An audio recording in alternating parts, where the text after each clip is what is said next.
everyone, my name is Connie and I'm a qualified educator here at Kids Kingdom Childcare in Sydenham. Did you know that when we cough or sneeze, we can spread germs in the air that could make our friends very sick? Today I'm going to show you how you can cough or sneeze without spreading these nasty germs in the air. When you feel like sneezing, it is best to hold your elbow up in front of you to sneeze in your arm like this.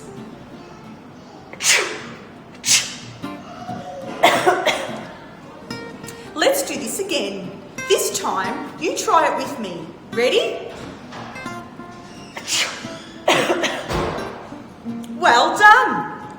If you have a tissue paper nearby, you can also cough or sneeze on the tissue and throw it away in the nearest bin.